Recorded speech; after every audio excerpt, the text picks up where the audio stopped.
Swayam Prabha. Digital India. Educated India.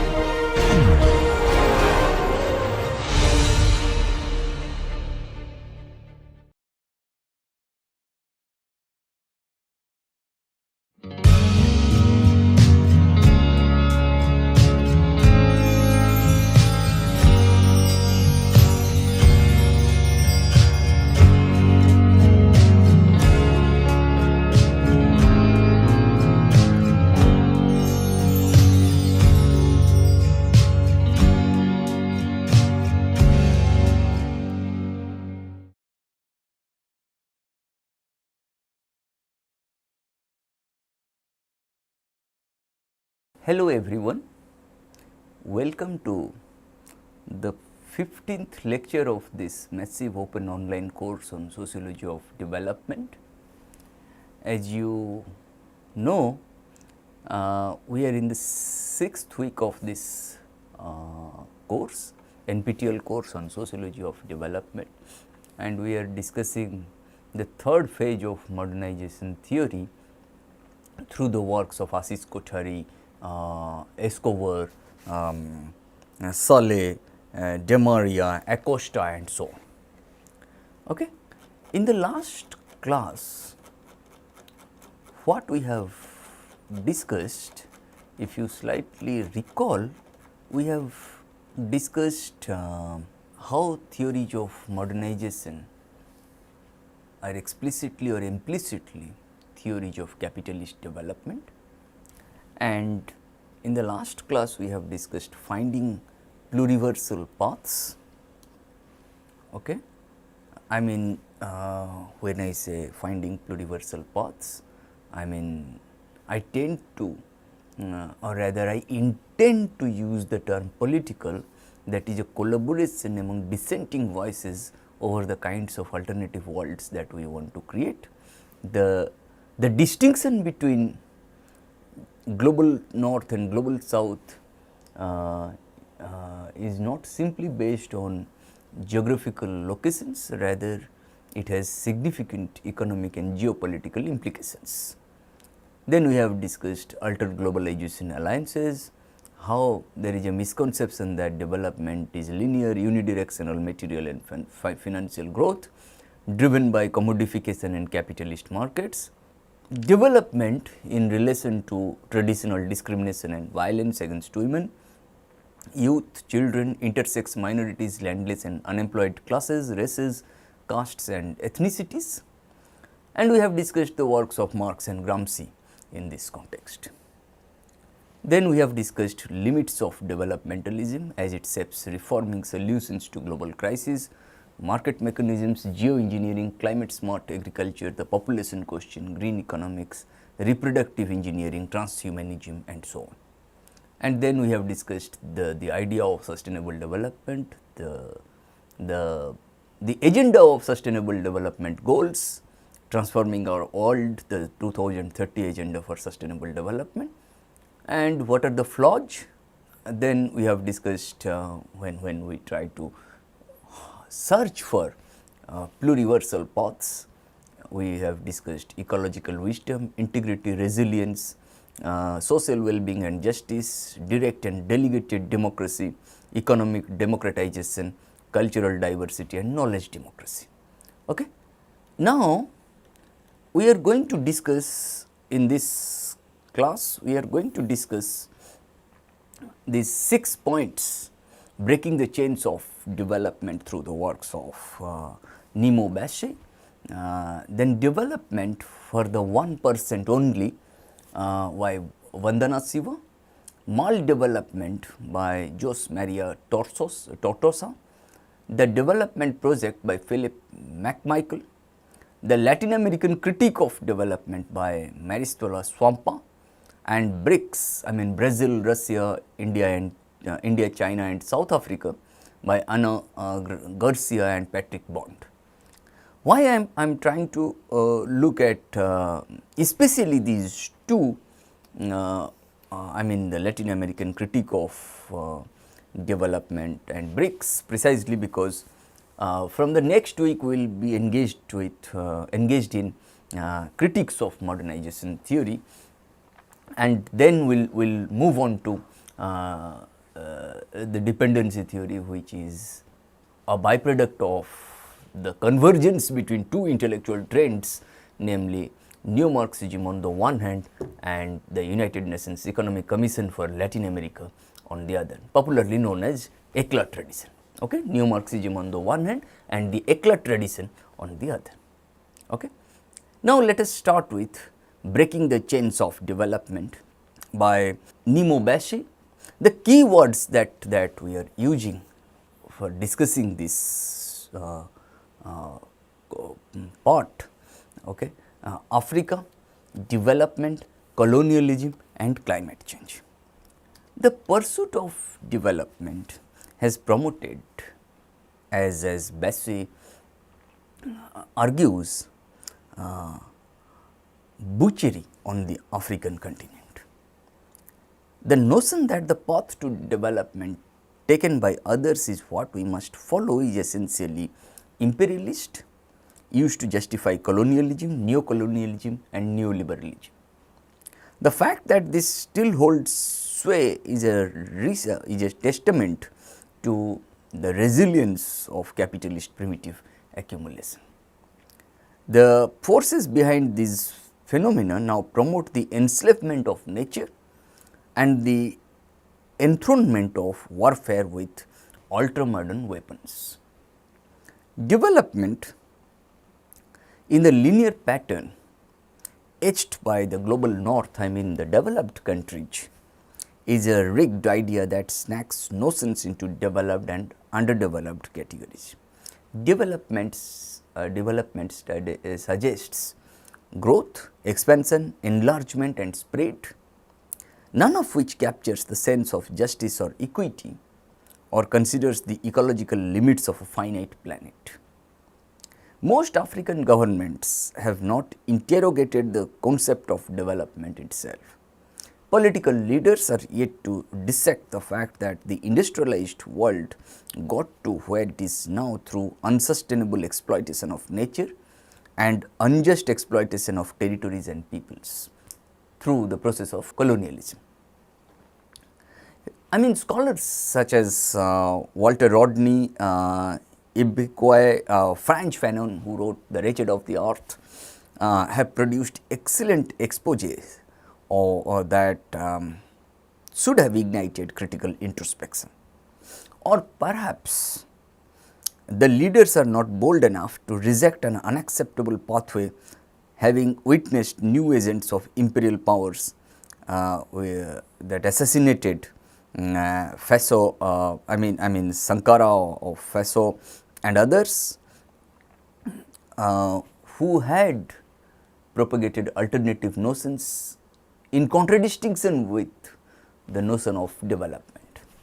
Does the continuous payment of the so-called social debt to France by its former colonies in Africa not tell of a continent still colonized? What are the indicators of development in Africa, for example? The first, what is being propagated, what has been propagated till now is the gross domestic product, renamed gross domestic problem by Fioramonti in 2013, and when I say as against gross national product, it is the gross national gross domestic product, as against this it is gross domestic problem. This is measured by the extent of physical infrastructure and the amount of currency reserves. A higher degree of both indicates gross domestic product as well as gross domestic problem indicates over extraction of both nature's resources and human resources. The accumulation of foreign reserves bears testimony to the fact that such resources are stored away to support foreign industries and to pay for imports.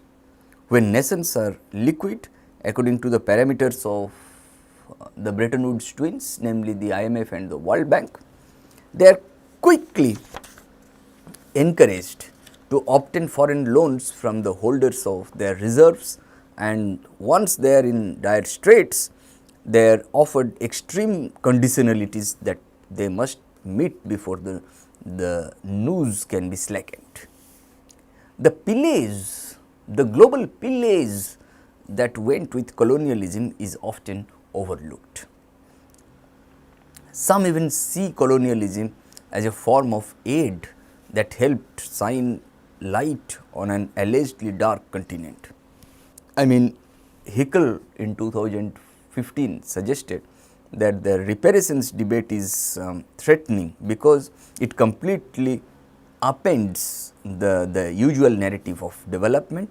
It suggests that poverty in the global south is not a natural phenomenon, but has been actively created, and it casts Western countries in the role not of benefactors, but of plunderers. Hickel further went on to state that there is not enough money in the world to compensate for the evils of colonialism. Today, besides aid from bilateral relations, there are philanthropist foundations that have taken upon themselves the messianic roles of determining Africa's development path and pattern, which ironically is not substantially different from what has already been happening in the name of development. Today, the climate regime is one arena in which the poor in both the global north as well as the global south take all the mitigating actions which the rich and powerful compound the problems. Droughts, famines and water stress grow as governments everywhere neglect socio-cultural and ecological realities in pursuit of foreign exchange.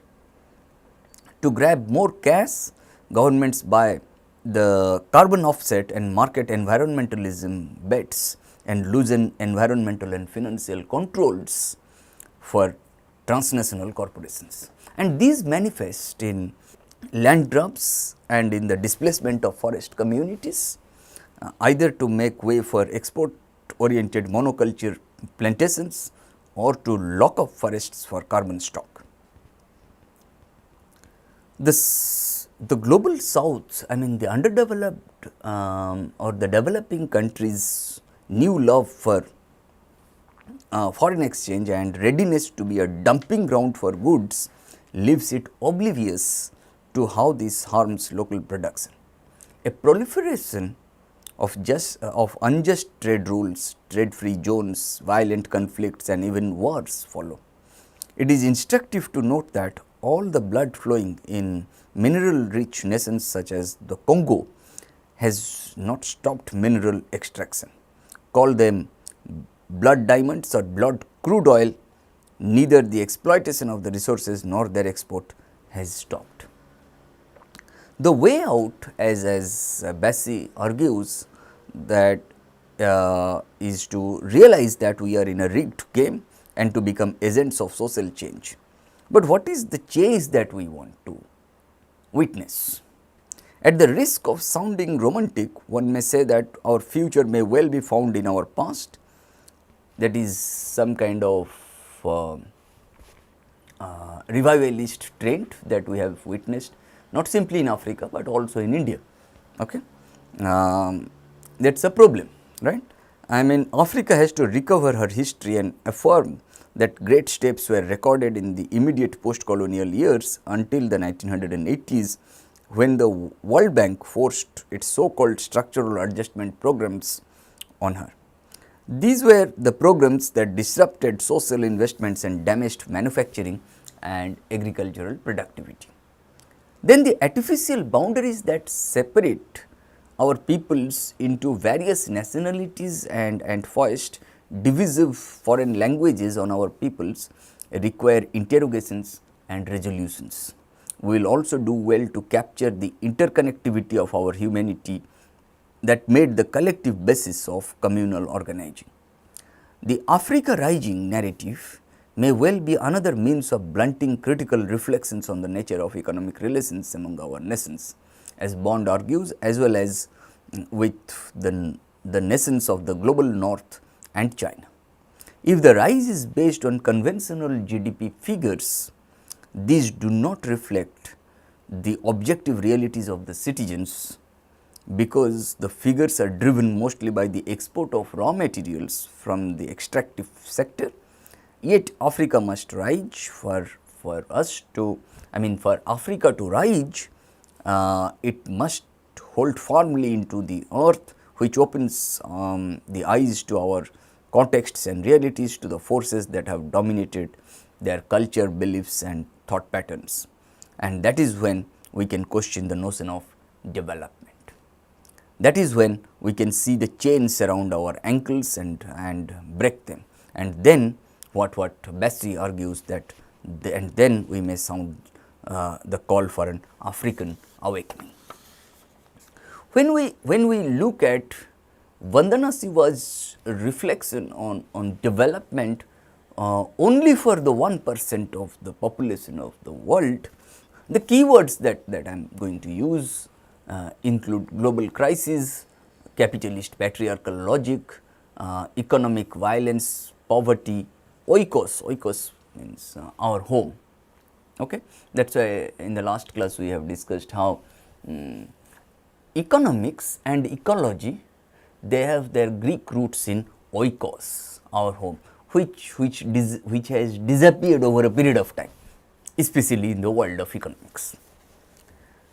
There is a need to go beyond the discourse on development and gross domestic product as shaped by capitalist patriarchal thinking, and reclaim the true humanity as members of the earth family, as Vandana Shiva argues.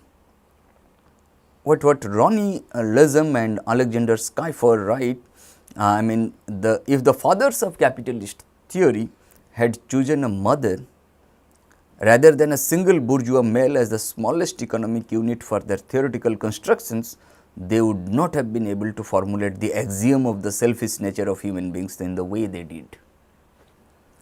What Vandana Shiva here tries to focus on from Lezum and Schiffer, that capitalist patriarchal economies are shaped through war and violence, wars against nature and diverse cultures, and violence against women. And while the objective is to own and control the real wealth that nature and people produce, there is an increasing replacement of material processes with economic fictions such as the logic of competitive markets.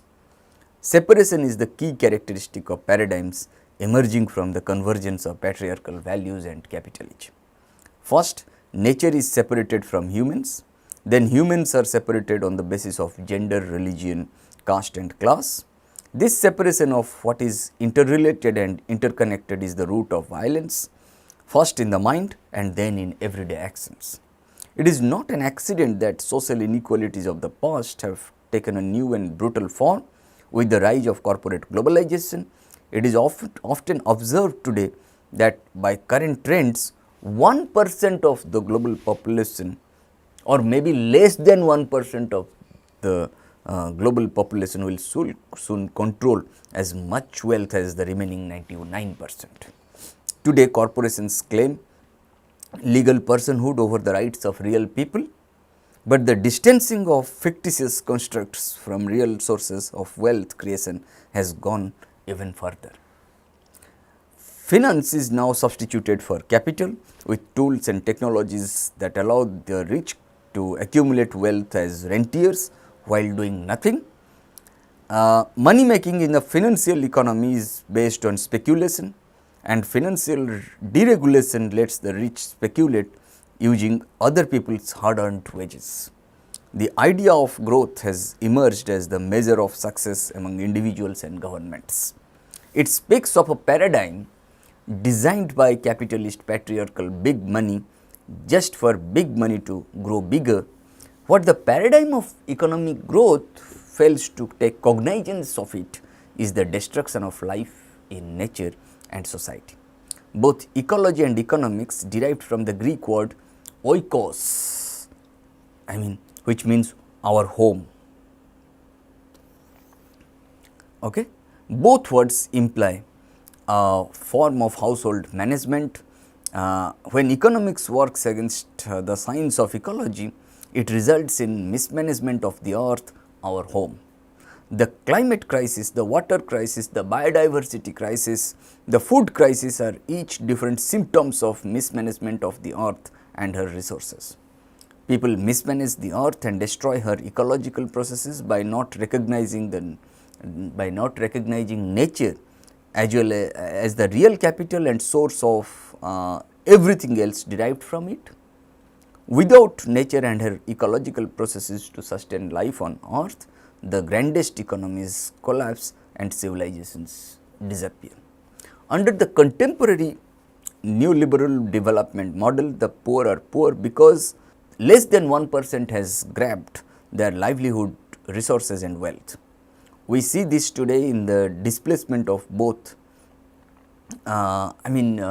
displacement of natural habitat as well as human beings, right. Peasants are getting poorer because the 1% promotes an industrial agriculture based on purchase of costly seeds and chemical inputs. This traps them in debt and destroys their soil, water, biodiversity and their freedom. Okay, what Vandana Shiva in Earth Democracy in 2005 argues how Monsanto Corporation monopolized the cotton seed supply through hyped up marketing of engineered Bt cotton, often forced into debt by purchase of these expensive genetically modified organisms, GMO seeds and other so called green revolution technologies. Some 3 lakh Indian farmers have committed suicide over the since the 1990s. With most suicides concentrated in the cotton belt. What Vandana Shiva further argues that a rural research firm called Navdanya, she is the founder of this, to resist these violent monopolies. They try to save the farmers' own traditional varieties of organic cotton to distribute in a movement for seed freedom. That seed freedom, if farmers are getting poorer, it is because the poison cartel now reduced to 3 players. 1, Monsanto Bayer, 2, DuPont and 3, Syngenta Chem China makes them dependent on buying costly seeds and chemicals. Vertically integrated corporations linking seed to chemicals to international trade to processing of junk food are stealing 99% of the value that farmers produce. They are getting poorer because free trade promotes dumping, destruction of livelihoods and depression of farm prices. Beyond this, small farmers are actually more productive than large industrial corporate farms without using environmentally damaging commercial activities such as fertilizers, pesticides, insecticides and genetically engineered seeds. By contrast, the Global Peasant Union points out that traditional ways of provisioning not only allow more autonomy for farmers, but can even mitigate the effects of global warming. It goes without saying that the growth economy of the 1% is deeply anti-life, and many of these effects are felt by working people in the global north as well. If you look at this, then people everywhere are getting poorer because governments captured by less than 1% impose profit making privatization policies for health and education, transport and energy, reinforced by the Bretton Woods twins, namely the IMF and the World Bank. Mandates, workers, farmers, housewives and nature at large are made into colonies by the dominant capitalist patriarchal economic paradigm. The capitalist model of development by globalization expresses a convergence of 2 forms of violence. 1, the power of ancient patriarchal cultures, and 2, the modern neoliberal rule of money. Okay. Then let us move on to Jose Maria Tortosa's maldevelopment. The key words that we are going to use: basic needs, maldevelopment, underdevelopment, well-being, freedom and identity. The word maldevelopment is partially a reaction to the weaknesses and harmful secondary effects of development as a program. The term underdevelopment became a part of public language after President Truman's 1949 inaugural speech that we have discussed in the initial classes of this course, in which a clear anti-communist slant typical of that time prevailed. In the use of the word development, there is an underlying metaphor taken from biology that living beings develop growing according to their genetic code. It is a process that is natural, gradual, without irregularities and beneficial. In case that this development does not occur, the doctor might intervene, redirecting it, as was stated in the fourth point of that speech, towards the agreement amongst companies and governments of developed cultures to transfer technology and produce growth in underdeveloped ones. But with an exception, the old imperialism exploitation for foreign profit has no place in the plans that Truman delivered. What we envisage is a program of development based on the concepts of democratic fair dealing that is that was claimed by Truman. As in other metaphors, development has the risk of hidden ideology. This is even more so if it is concentrated on the objective of growth expressed as gross domestic product GDP without any type of reference to its limits. GDP based economics implies limitless growth. Leaving out the second part of the biological metaphor, aging, as well as systematically forgetting the relationship between this process and its associated environment. And the metaphor of maldevelopment is different. Living beings suffer maldevelopment when their organs do not follow their code. They become unbalanced and deformed. Its use in social sciences appears to have begun with an article by Sugata Dasgupta in 1967. The classic work was written by Samir Amin in 1990 and was also cited by John Danesky in 1993, with intercontinental participation reflecting discussions of the project.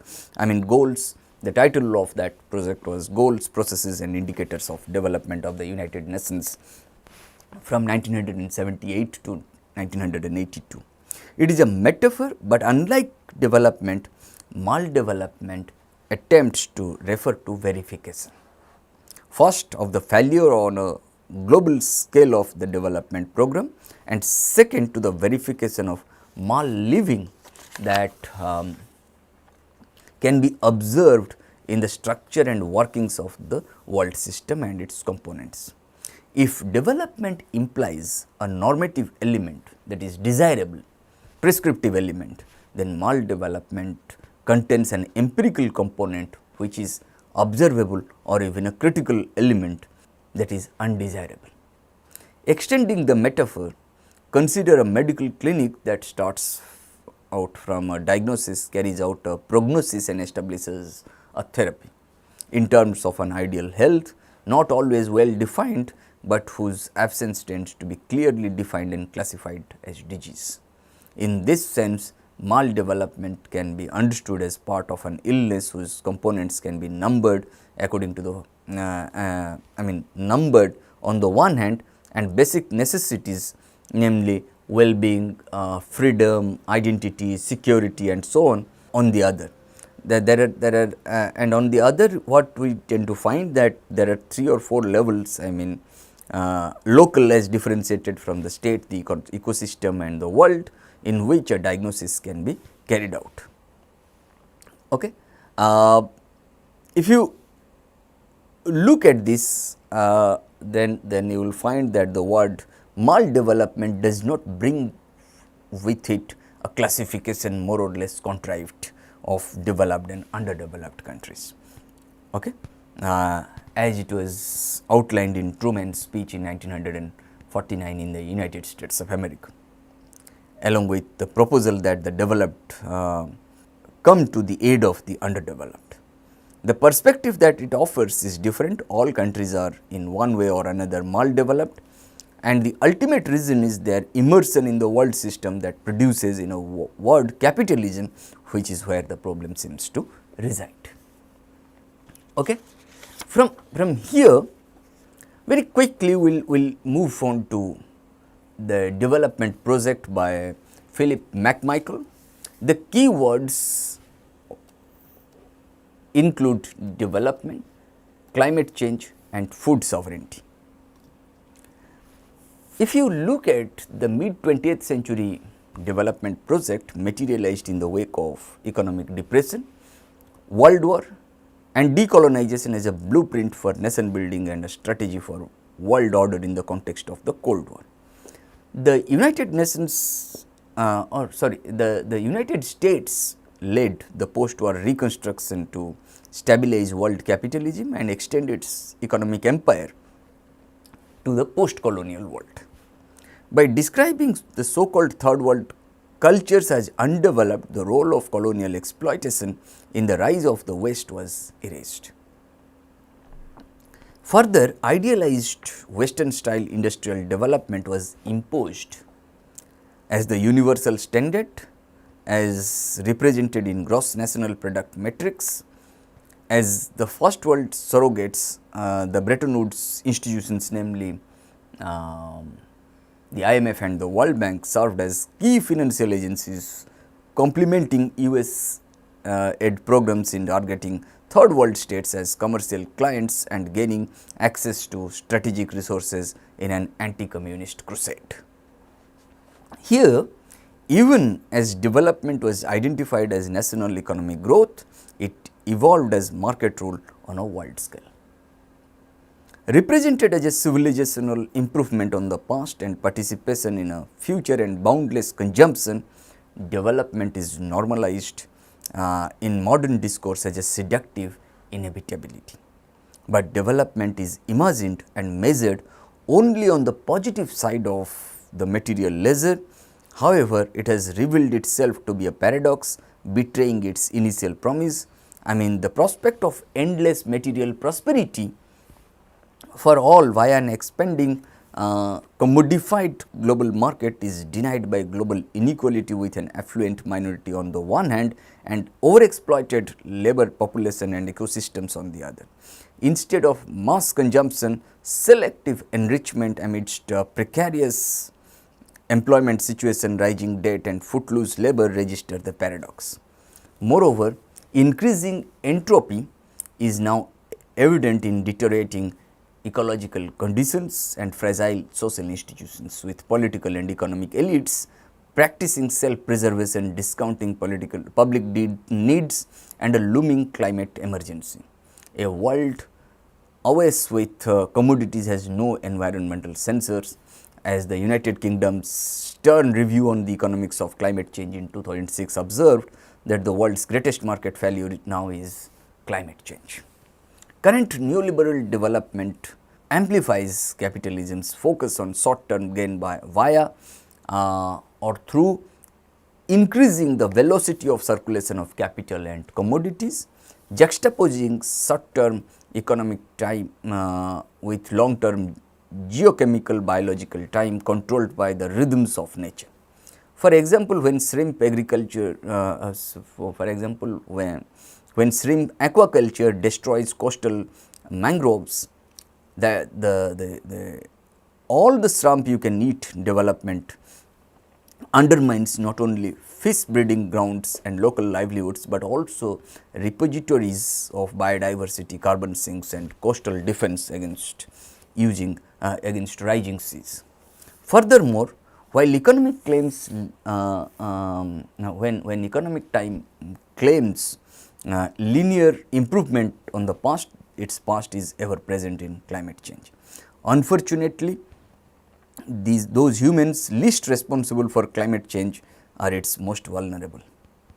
Having been marginalized by development agenda, from extant rural cultures and climate refugees to slum dwellers, a third of the global urban population. From a biophysical perspective, the the United Nations Millennium Ecosystem Assessment stated that the recent economic development has resulted in a substantial and largely irreversible loss in the diversity of our life on earth, and these problems, unless addressed, will substantially diminish the benefits that future generations obtain from ecosystems. In response, the high level panel of the United Nations Sustainable Development Goals initiative observed that environment and development were never properly brought together, adding the somewhat questionable proposal that because we treasure what we measure, an important part of properly valuing Earth's natural abundance is to incorporate it into accounting systems. Such a vision extends a particular kind of control over nature in the name of private interest, foreclosing other meanings and uses of land and privileging investor rights over land user rights.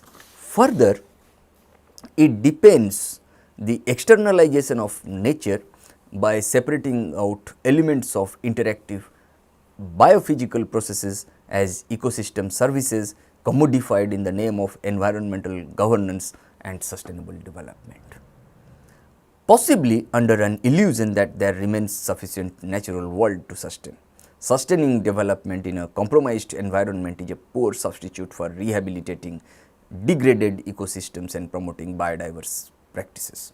And post-development agendas that we are going to discuss towards the end of this course, very quickly I will try to address this question that addresses these multiple contradictions by embracing principles of natural repair and regeneration, beginning with local responsibility. A variety of rural cultures with low input farming systems producing more than half of the world's food hold this potential.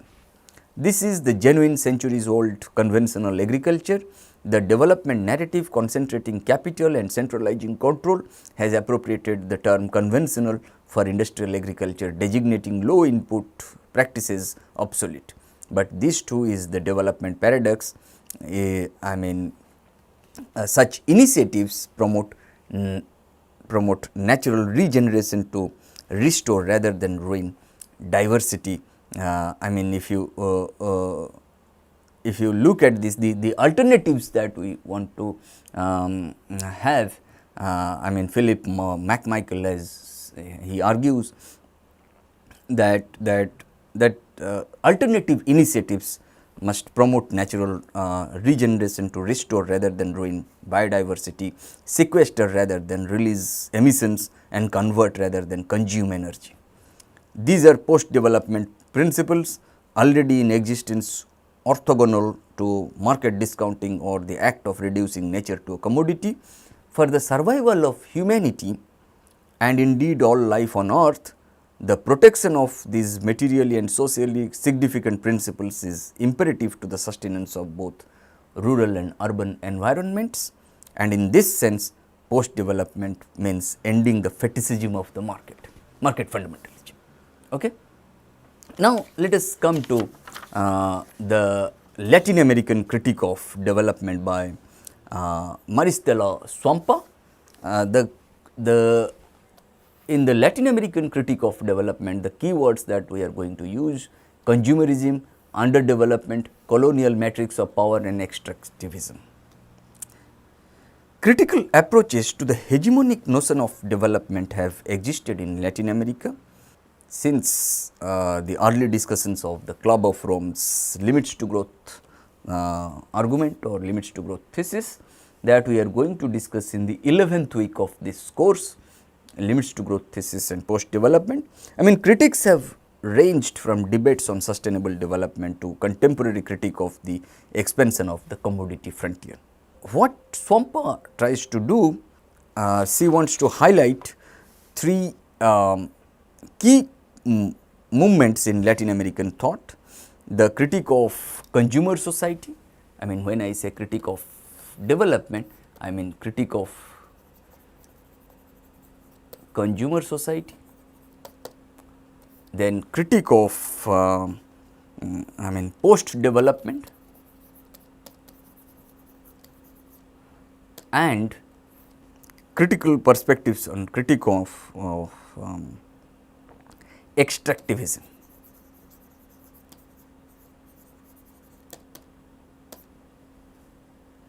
Okay.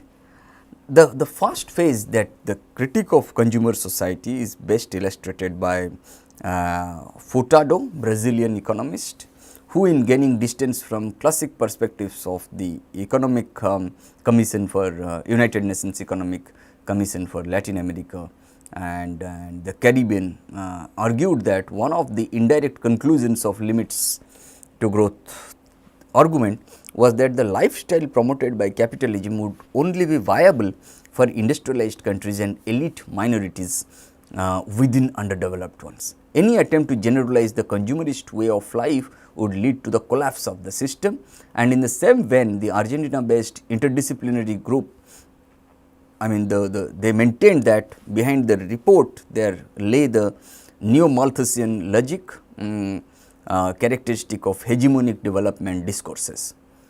Okay. Other concepts in the 1980s similarly emphasized critiques of consumption. Among them were the notion of the human scale development and the theory of human needs, developed by Chilean economist Manfred Max Neff. Okay. This, you can look at Ivan Illich's highly influential notion of conviviality, deschooling and so on. And in the first movement, that the critique of consumer society, the thrust of the development critique involved rethinking consumption and cultural patterns in favor of common goods and egalitarian societies founded on more austere lifestyles and longer lasting productive systems. The second movement, associated with the post developmentalist perspective, centered on development as a discourse of power. If you look at Esteva's works that we have already discussed when we were discussing in the first 2-3 weeks of lectures on development. Okay, basically historical location of the idea of development and end of colonialism, rise of nationalism in the third world, and the desire for development. When we were discussing Esteva's works or Sachs' works, who's elaborated a radical critique emphasizing the colonial matrix of the idea as a post-war invention on the part of the United States and other Western powers. Another notable contribution within this line of thinking was Escobar's deconstruction of the modern concept of development as an instrument of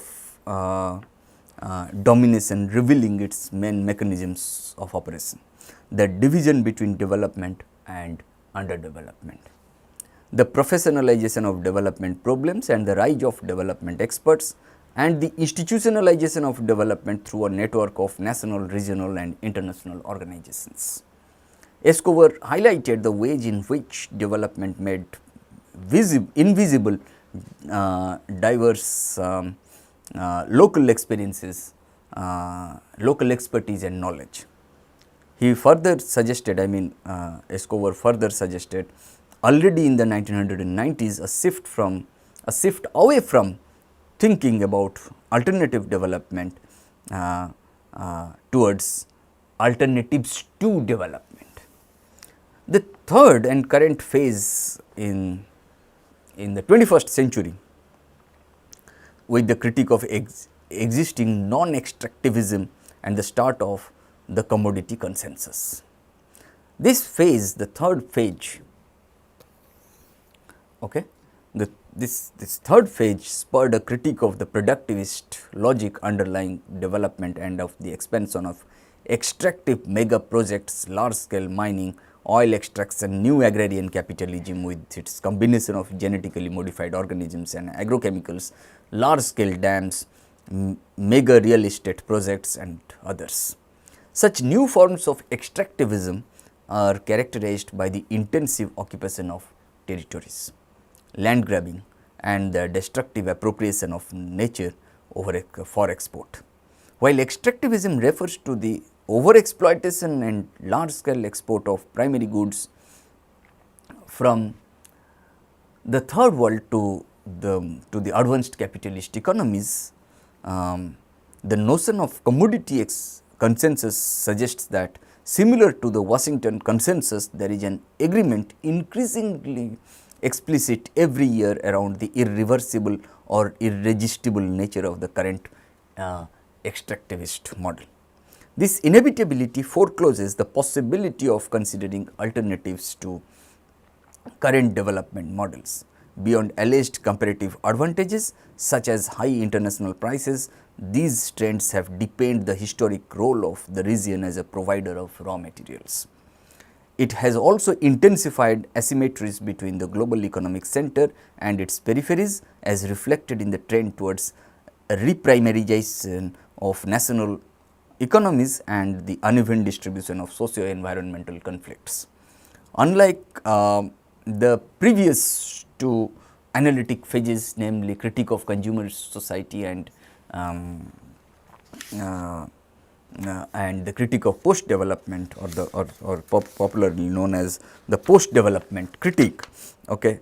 If you look at this 1970s to 1980s, this is 1990s to 2000s, and this one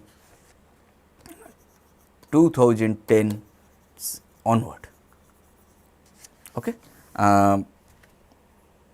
The current one, the extractivist, I mean the critique of or the critical perspectives on extractivism has seen explicit resignification of the environmental question, this time in relation to territories, politics and civilization. This environmentalization of struggles, as Enric Leff would say, is reflected in diverse eco-social territorial movements directed against private sector, transnational corporations and the state.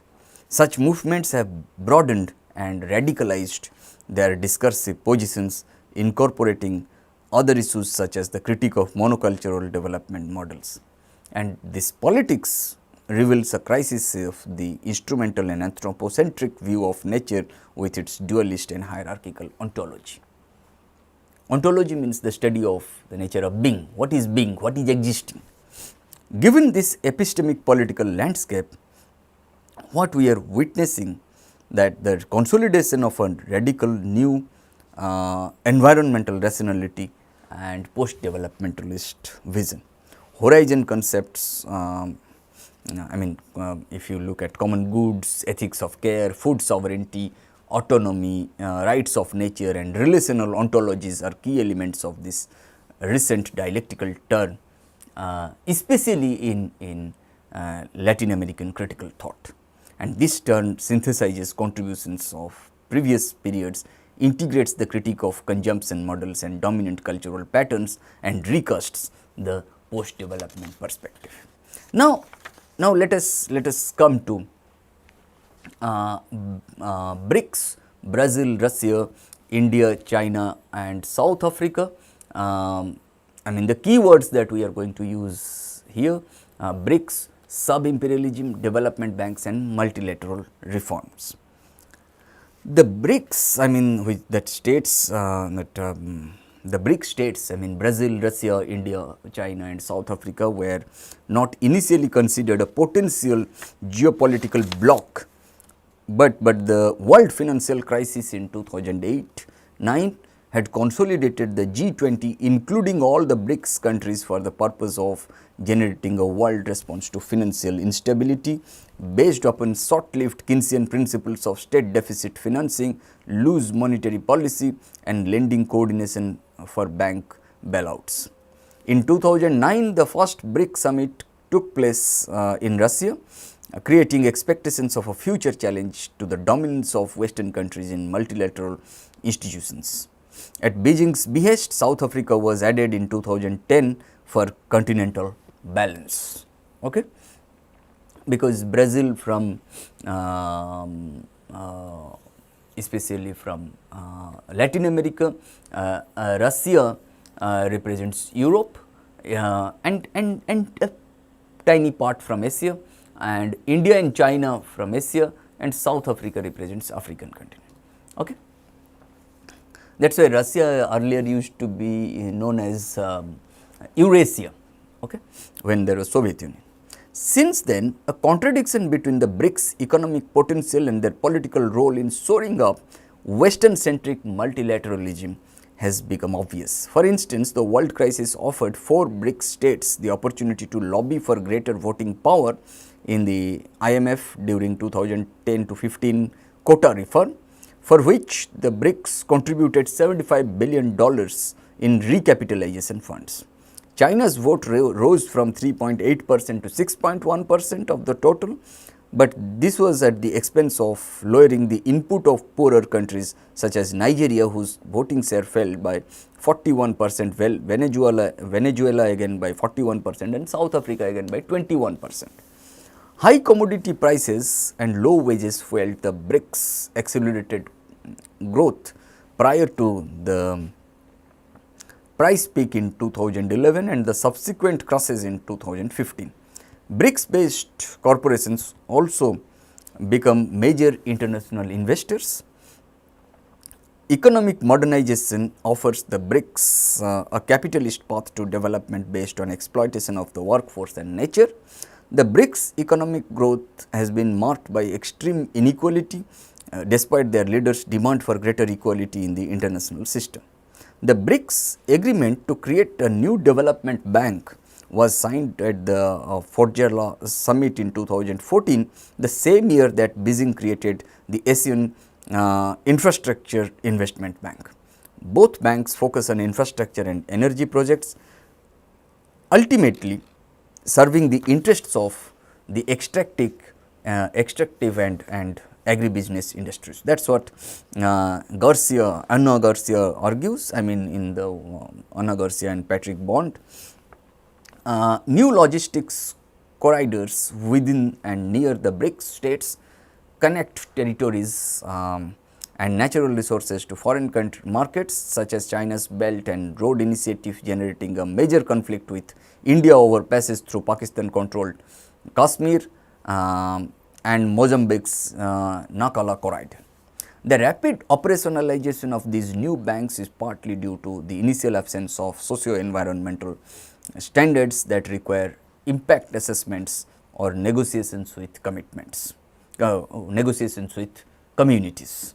Although the first set of credits went towards renewable energy projects, the principle of non-interference in internal affairs distinguishes the new development bank from traditional multilateral financial institutions such as the World Bank.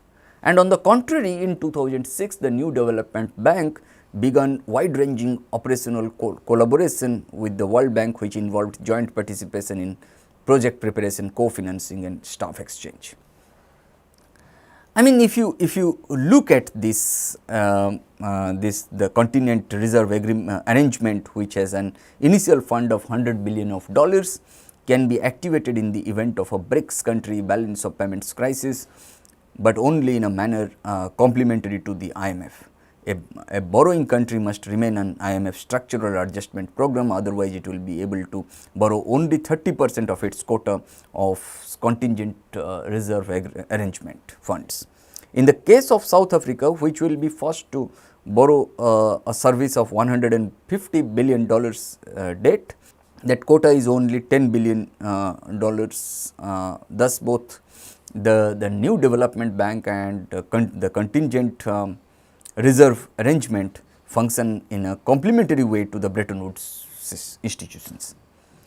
You can look at similarly within the United Nations Framework Convention on Climate Change, 4 of the BRICS countries, I mean Brazil, South Africa, India and China, played a central role alongside US President Barack Obama at that time when Obama was the president, in ending the Kyoto Protocol provision for binding emissions cuts. This alliance began at the UN summit in 2008-9 in Copenhagen and continued in 2011 in Durban. It culminated in a non-binding climate deal in Paris in 2015 with numerous fatal laws that include prohibition on climate debt in liabilities. And that deal is beneficial mainly to the historic polluters as well as to the BRICS countries, all of whose economies have a high carbon intensity. To explain this, Brazilian dependency theorist Marini developed the concept of sub-imperialism. This is important.